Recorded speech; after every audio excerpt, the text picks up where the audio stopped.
Obvio, por eso lo hacen y por eso tal vez se apegan más a esa teoría o a ese gobierno o a ese presidente en donde le ayuda a gestionar un poco el relato, ¿no? Porque tener el relato, por ejemplo, tenerte a ti, tener al otro, que es lo lógico y lo coherente, versus no tener nada, a tener a uno por ahí que te está apoyando con el relato, es muy, pero muy bueno pero para el relato político. O sea, eso es lo que yo decía, en gustos políticos está bien. O sea, si usted me dice Noboa es lo mejor del mundo, está bien, ese es su criterio.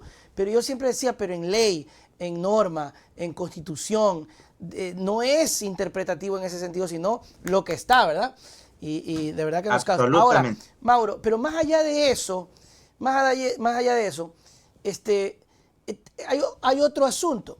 Ya, digamos que pasa eso y que como el gobierno ha hecho lo que le ha dado la gana. Pero se supone que tiene que hacer campaña, pues. O me está diciendo que el presidente de la República está, pero puchica, holgadísimo, y ya no quiere recorrer, y ya no quiere... Oye, tiene que el man caminar, y tú sabes, tú estás ahorita en campaña. Esta nota es de Pero lo todos que, los días. pero lo que te decía, No va a Nelson, poder. aunque diga que supuestamente no va a hacer campaña y que por eso no necesita licencia, la norma es imperativa.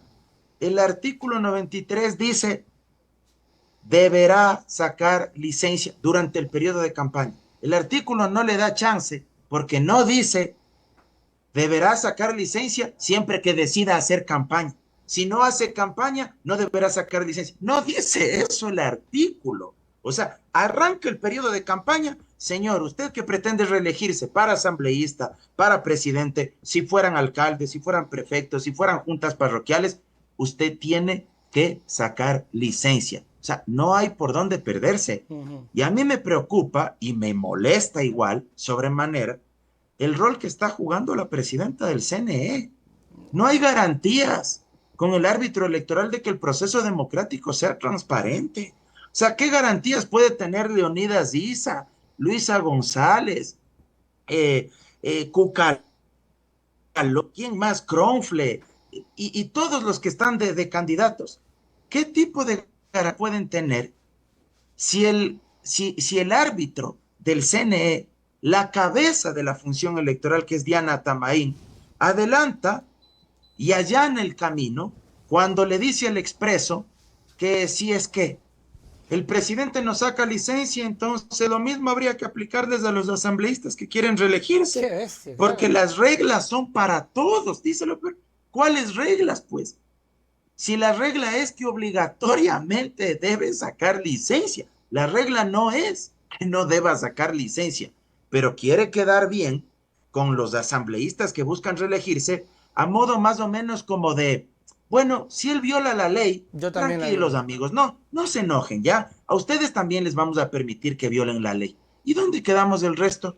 Claro, Los que somos candidatos por primera vez y ajá, vamos a competir entonces en condiciones de desequilibrio, en claro. condiciones desiguales. Porque O sea, además, ¿dónde porque queda? además si se pasara eso les pagaran, ¿no?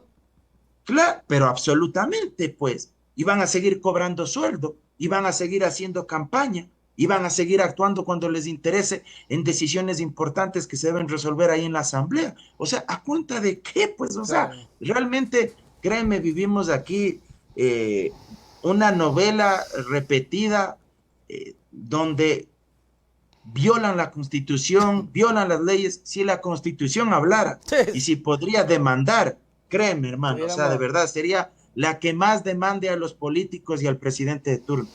¿Qué va a pasar entonces?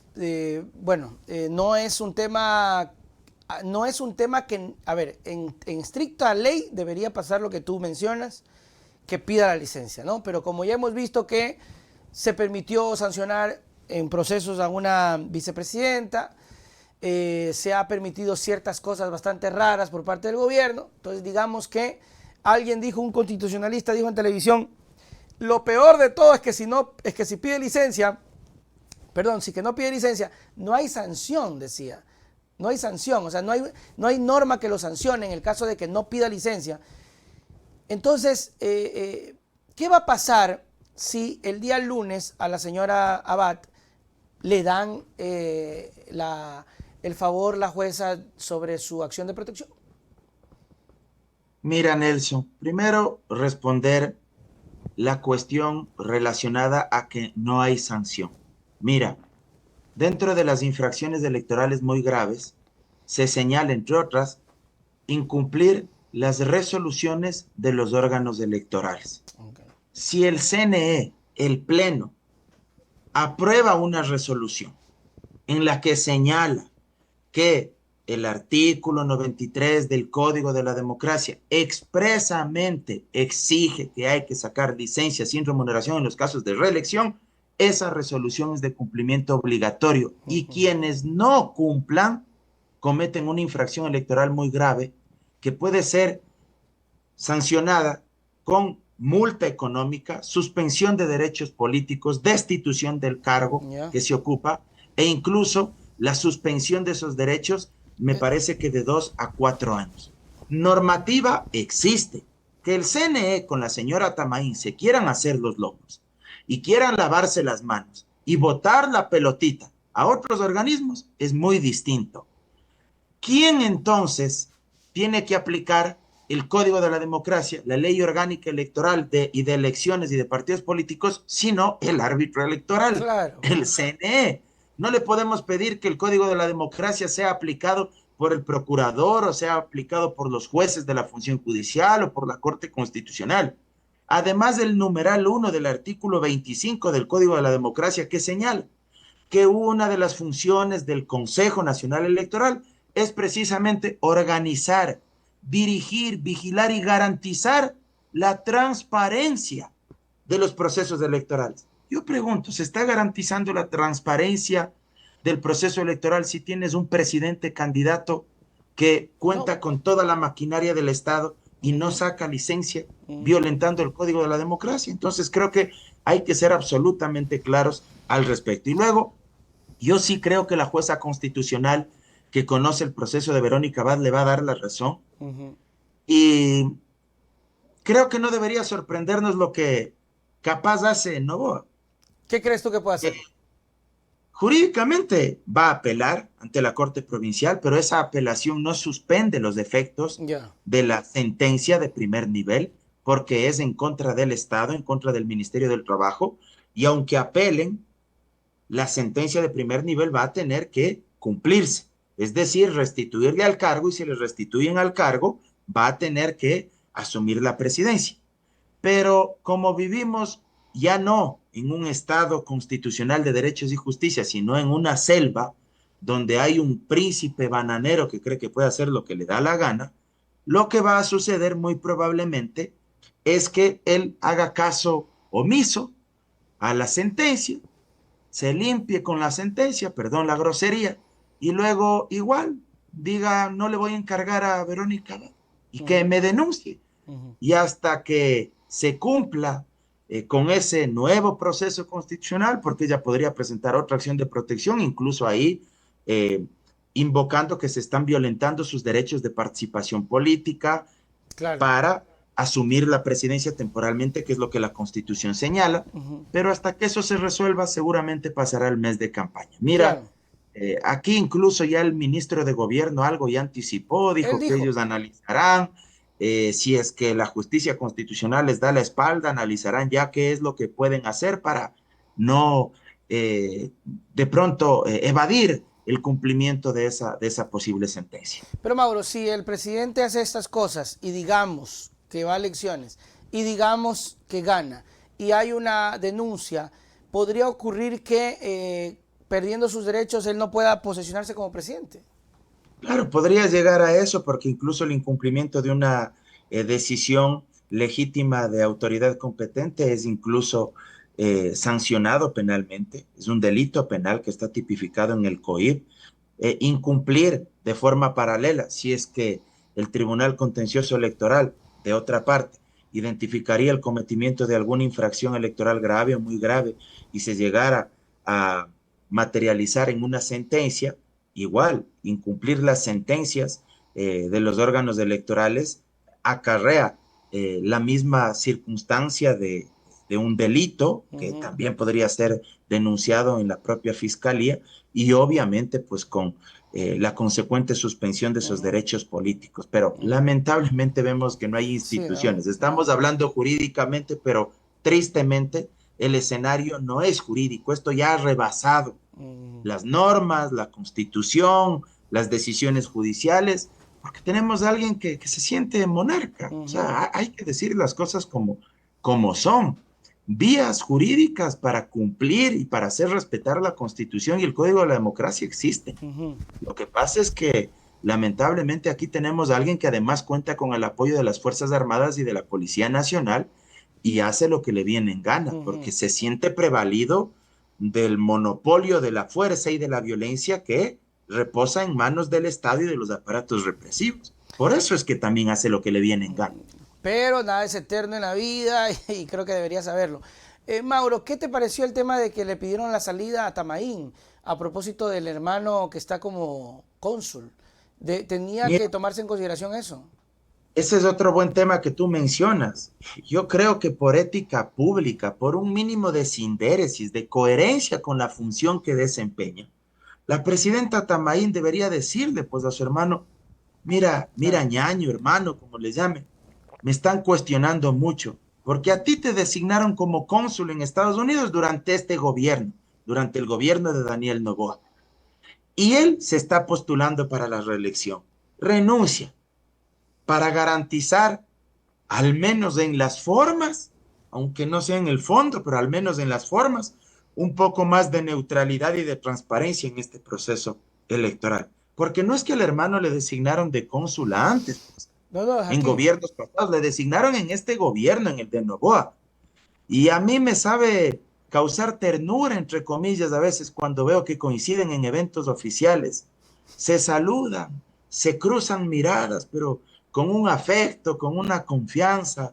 La presidenta del CNE y el presidente de la República, que yo digo, el proceso está garantizado, entre comillas. ¿Crees que pueda existir algún tipo de fraude, Mauro? Eso es muy complejo, a menos que quiera hacerlo a través de la fuerza bruta, hablemos así, a la vieja usanza, o como sucedió en Venezuela. Eh, no hay actas y no hay actas y gané yo y se acaba la No película. jodan ya. Y no joda a nadie. Y no hay actas y se acabó y no voy a mostrar las actas. Eso es hacer un fraude con fuerza bruta, ¿verdad? Yo me resisto a creer que en nuestro país vayamos camino a eso. Me resisto a creer. Pero como muchas veces también hemos analizado, el fraude a la democracia no se lo hace únicamente robando votos, pues o No. anulando papeletas. El fraude a la democracia se lo hace, como tantas veces ha sucedido en este país, persiguiendo a los adversarios, No, claro. metiéndolos presos, Inventando. inventándose con fiscales de otros países que te ha financiado el ELN, o que eres terrorista, o que quemaste la Contraloría. O sea, el Sí, sí, fraude a sí. la democracia se lo puede De hacer hecho, de ya se está muchas viviendo eso. maneras. Exactamente, con el sistema judicial, con los propios medios de comunicación para liquidarte tu reputación, tu imagen. O sea, los fraudes no necesariamente son como se lo hacía en el pasado, robándose las papeletas o dándole votos a quien no tenía. Entonces también hay que tener claridad en eso, ¿no? Ya veremos qué se inventan, aunque la señora que sabe inventarse ciertas cosas no está en el país, entonces también veamos con Así es. quién, con Mauro quién hacen Andino, esas cosas. gracias, mi querido amigo, por siempre estar con nosotros. Tus palabras para despedirnos y pongo la publicidad. Unos saluditos ahí para Por Fernando favor. Casanova, que me escribía de la provincia de Santo Domingo. Un saludo enorme para él, nuestro fiel seguidor, y también para mi gran amigo Pedro José Cruz Aldaz. Por acá tenía anotados los números. Pedro José Cruz Aldaz, abrazo enorme también para él. Así que chévere, siempre nuestros seguidores, y por supuesto pedirles que nos sigan en nuestras redes sociales, en mi cuenta de Twitter como @MauroAndinoe, en mi cuenta de TikTok y de Instagram como Mauro Cabezón Andino, en mi página de Facebook como Mauro Andino Espinosa, y por favor que se sumen a mi canal de WhatsApp como Mauro Andino Espinosa. Ayúdenme descargando por favor los contenidos que yo voy publicando, que yo voy compartiendo. Y un saludo enorme, acabo de ver el mensaje Ya. del doctor Silvio Toscano, vicerrector de la Universidad Central. Le envío un abrazo enorme a él, a su hija, a su señora. Son fieles seguidores tuyos, querido Nelson. De hecho, estuvieron en tu presentación ¿De acá verdad? en Quito, sí, en la Cámara de Comercio, cuando Chévere. tuve el honor ahí de presentarte, yo Qué también bacán. lanzarme al estrellato ahí. Así que un abrazo enorme para el doctor Silvio Toscano, enorme académico, vicerrector de la Universidad Central, y a su familia, seguidores. Y bueno, que si tienen alguna duda, algún problema jurídico, que por favor se comuniquen con Andino Abogados Asociados. Pueden llamar al 098-405-9814, 098-405-9814, pero por favor, recuerden, toda consulta es pagada. Si no, Mauro Andino Reynoso, mi amado padre, ¿de qué vive con su Así socia, la está doctora bien, Elsa está bien. Quispe? Sí, sí. Y Se pasa la gente las aquí. oficinas, las oficinas están ubicadas en la Amazonas, perdón, en la Naciones Unidas y Amazonas, edificio La Previsora, bloque B, séptimo piso, oficina 704. Chao, querido Nelson, Nos nos vemos la vemos, próxima Mauro. Chau, semana. chau. Chao.